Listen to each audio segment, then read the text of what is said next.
Бисмиллахи-рахмани-рахим. Вие го слушате четвртиот дел од книгата Потребата од имам. Авторот на оваа книга, Хазрети Мирза Гулам Ахмад, чесниот основач на светски раширениот Ахмадија муслимански джемаат, роден во Кадијана, село во руралниот регион на Пенџаб, Индија, бил од Бог одреден реформатор на подоснежното доба на ветениот Месија и Мехди, бил пратен од Бога како исполнување на претскажувањата содржани во Библијата, чесниот Куран и хадисите, со посебна задача на повторно откривање на исламот во неговата првобитна форма и убавина, и луѓето да се вратат кон нивниот создател. Ова книга е напишана само за 1 ден и половина и е печатена во печатницата Дија ул Ислам Кадијана под надзор на Хаким Фазил ул Дин Пхервија, собственик и менаџер на печатницата.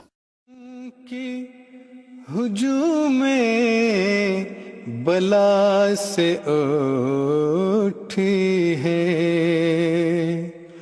करामत के दिल दर्दाशिना से उठी है. Би било можно дека Иса, алейхи селам, го нарекол шејтан, онака како што Петар го нарекол шејтан. Евреите биле склони на такви безредија и за нив е својствена карактеристиката да поставуваат такви прашања. Освен тоа, исто така е можно дека оваа приказна е само мит, забележан намерно погрешка, бидејќи овие евангелија не се евангелијата на Месијата, алейхи селам, ниту било кога потврдил дека се такви. Напротив, нив ги пишувале неговите ученици или некои други луѓе според своето памтење и разбирање. Затоа можеме да кажеме дека некои автори погрешиле во толкувањето на овие случувања, како што евангелистите погрешиле во мислењето дека Месијата, алейхи селам, умрел на крстот. कि बातें खुदा से करती है रसाई देखो के. Таквите грешки биле длабоко вкоренети во самата природа на учениците, бидејќи евангелијата нас не информираат дека тие духовно и умно биле слаби. Месијата, алейхи селам, лично сведочи дека имале слаба интелигенција, проникливост и перцепција. Во секој случај, факт е дека никаква шејтанска мисла не може да се всели во срцата на чистите. Ако било каква мисла некогаш помине во близина на нивните срца, моментално бива истерана и напуштена и нивното непорочно минато останува безпрекорно и чисто. Во честниот Куран постои дилема, која наликува на нечиста и зла мисла, наречена таиф. Во арапскиот речник е позната како таиф, тауф, таиф и таиф. Дилемата околу оваа работа има слаб допир до срцето, всушност таа нема никаква врска со него. Таквата дилема е како бледа сенка од оддалечено дрво и можно е дека проклетиот шејтан сакал таков сомнеж да владее во срцето на Иса, алейхи селам, и дека Иса, алейхи селам, со својата моќ како пратеник, успеал да го растера. Причината да се споменува сето ова е во тоа што оваа приказна не се јавува само во Евангелијата, туку може да се најде и во веродостојните хадиси. Например, запишано е, односно Мухамед бин Имран Саирф пренесува од Хасан бин Алел Анзи, а тој од Абас бин Абдул Вахид, а тој од Мухамед бин Амр, а тој од Мухамед бин Манадир, а тој од Суфијан бин Ајнах, а тој од Амр бин Динар, а тој од Таус, а тој од Абу Хурейра, дека шејтанот дошол кај Иса, алейхи салам, и рекол: зарем ти не мислиш дека си вистинит? Тој рекол: зошто не? Шејтанот рекол: ако ова е вистина, качи се на оваа планина и фрли се доле. Иса, алейхи селам, рекол: тешко на тебе, зарем ти не знаеш дека Бог рекол: немој да ме искушуваш со својата собствена смрт, бидејќи јас го правам она што јас го сакам. Очигледно е дека шејтанот му пришол на начин како што Џибрил им приоѓа на веровесниците. Џибрил не доаѓа како што доаѓаат луѓето, со воз или со изнајмен коњ, со турбан и замотан чаршав. Тој всушност доаѓа како да е од друг свет. Освен тоа, како може шејтанот кој е непослушен и подол да се осуди да се појави отворено како човек? Што се однесува до ова, не можеме да го прифатиме ставот кој го прифатил трговецот Драпер. खनकने लगी खसक दिल की खामोशियों में खनकने लगी खसक दिल की एक ऐसी हुक दिले बेनवा से उठी है. Но за толку можеме да кажеме дека Иса алейхиселам со својата пратеничка моќ и светлината на вистината никогаш не дозволил шејтанското вдахновение да му биде во близина. Наместо тоа тој истиот момент би се потрудил да го отфрли. Онака како што мракот не може да и се спротистави на светлината, така ни шејтанот не можел да му се спротистави на Иса алейхиселам и побегнал. Ова е вистинското значење на ајетот. На вистина врз робовите мои ке немаш власт. Шејтанот може да доминира само над оние кои подлегнуваат на неговите заведувања и вдахновенија, но оние кои со стрелата на светлината од далечината го нападнат шејтанот и го дотлучат со бичот на осудата и одбијат да се покорат на било која од неговите бесмислици, не се наоѓаат под негова власт. Но бидејќи се мокниот Бог сака овие луѓе да го видат кралството небеско и на земјата, а шејтанот му припаѓа на кралството на земјата, тие мораат, за да го стекнат своето знаење на создавањето, на брзина да го видат лицето на оваа чудно суштество, познато како шејтан, и да го чујат неговиот говор. Но ова на ниеден начин не ја валка чистотата и честитоста на таквите луѓе. Шејтанот, држејќи се до својата стара метода на сеење на сомнежи, подло го молел Иса алейхиселам, но благодарение на неговата побожна природа, спонтано го одбил и не го прифатил. Ова воопшто не ја намалила неговата возвишена положба. Зарем кратците и никаквиците понекогаш не зборуваат во присуство на кралевите?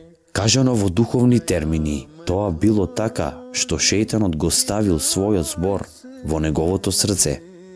Иса алейхиселам не го прифатил овој шејтански поттик и едноставно тоа го одбил. Ова навистина било нешто што е вредно за пофалба. Бесмислено е тоа да се критикува, бидејќи тоа представува непознавање на духовната филозофија.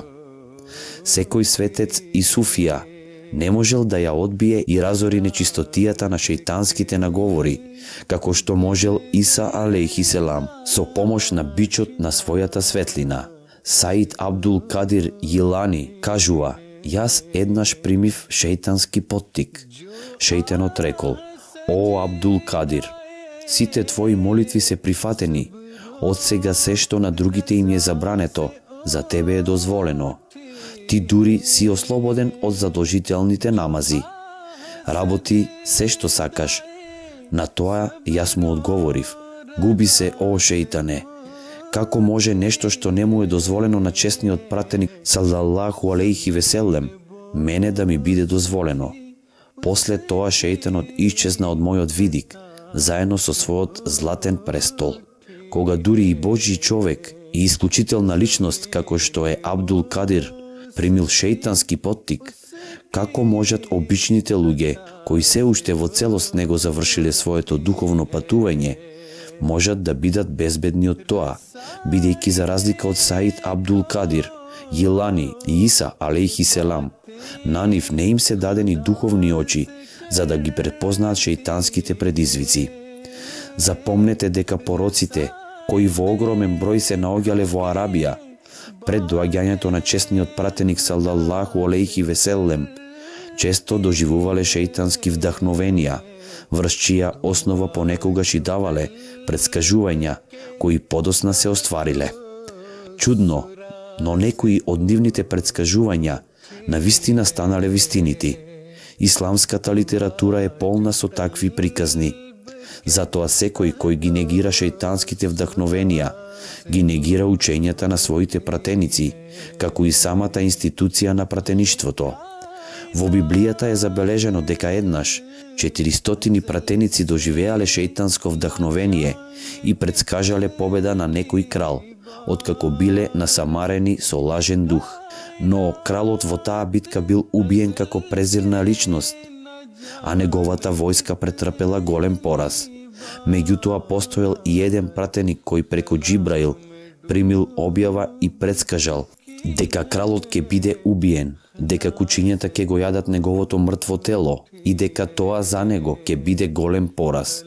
Ова предскажување се покажало како вистинско, а предскажувањето на останатите 400 пратеници се покажало како погрешно. Сега кога шејтанските вдахновенија се толку чести, природно е да се посомневаме во веројатноста на сите тие објави. Изгледа дека ниту една од објавите не била сигурна, со оглед на можноста дека доаѓал шејтанот.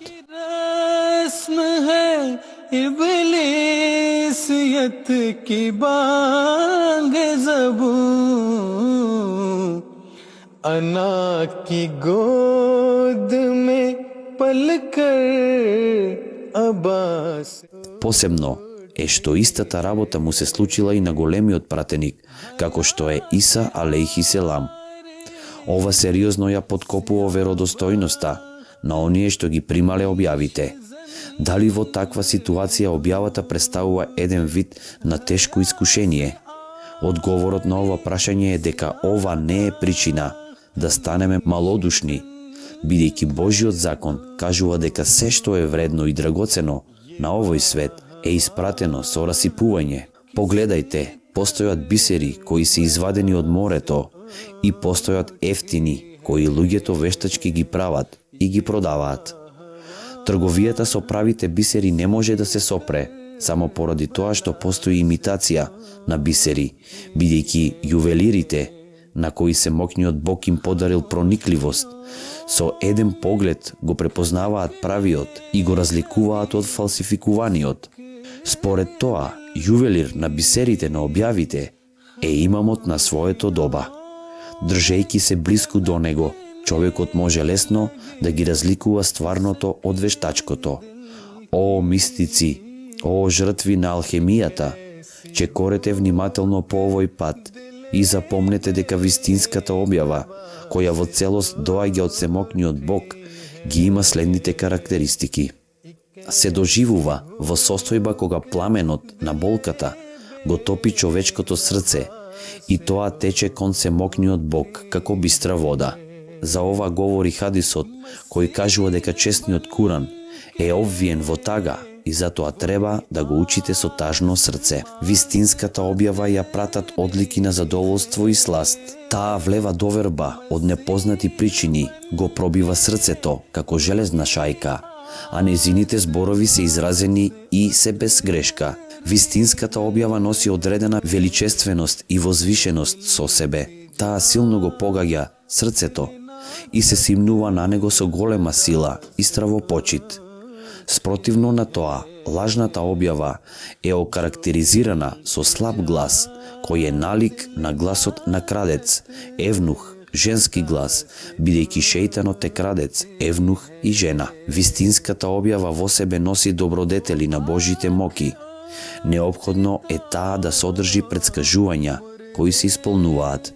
Вистинската објава продолжува секој ден човекот да го чини се побожен, почист во неговата внатрешна нечистотија и гнасотија и да му ја подобри моралната состојба. वो आँख उठी तो मुर्दे जगा गई लाखों, कयामत होगी कि जो इस अदा से उठी है, कयामत होगी कि जो इस अदा से उठी है, कयामत होगी कि जो इस अदा से उठी है. Денес го завршивме четвртиот дел од книгата Потребата од имам. Еселаму алейкум.